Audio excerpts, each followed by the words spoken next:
आफ्नो गाडी चलाउँदै अगाडि बढिराख्नु भएको छ। हामी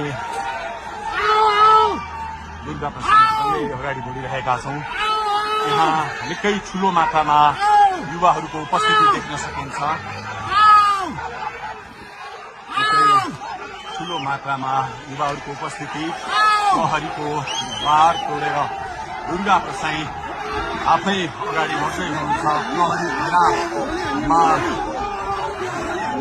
प्रहरीलाई गाडीले पेलेर दुर्गा प्रसाई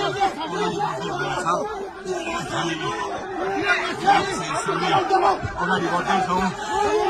जहाँ कसैले रोक्न सक्ने अवस्था छैन, कसैले प्रहरीलाई पेलेर अगाडि बढिरहेको भएको छ। प्रहरी गाडीको चाबी खोज्न लागि परेको छ र दुर्गा प्रसाईले प्रहरीको क्लियर तोडिसक्नु भएको छ र अब अगाडि सशस्त्र प्रहरीको टोली रहेको छ। उहाँ अगाडि बढिराख्नु भएको छ। यो गाडीमाथि प्रहरीले अन्धाधुन्दा लाठीचार्ज गरिरहेको छ। तपाईँ देख्न सक्नुहुन्छ दुर्गा प्रसाईको गाडीलाई प्रहरीले रोकिराखेको अवस्था। उहाँले यो प्रहरीका सम्पूर्ण सुरक्षा घेरा तोडेर दुर्गा प्रसाई अगाडि बढ्नु भएको छ र यति बेला तिनकुनेको यो पुलबाट अगाडि बढिसकेको छ। यो दृश्य अगाडिपट्टि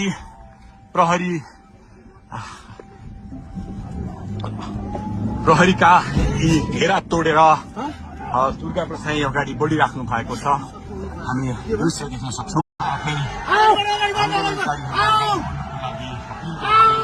आफ्नो गाडी चलाउँदै अगाडि बढिराख्नु भएको छ। हामी दुर्गा प्रसादसँगै अगाडि बढिरहेका छौँ। यहाँ निकै ठुलो मात्रामा युवाहरूको उपस्थिति देख्न सकिन्छ। निकै ठुलो मात्रामा युवाहरूको उपस्थिति, प्रहरीको बार तोडेर दुर्गा प्रसाई आफै अगाडि बढ्दै हुनुहुन्छ।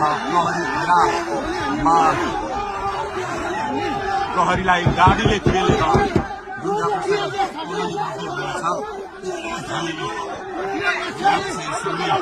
अगाडि बढ्दैछौँ। जहाँ कसैले रोक्न सक्ने अवस्था छैन, कसैले प्रहरीलाई पेलेर अगाडि बढिरहेको भएको छ।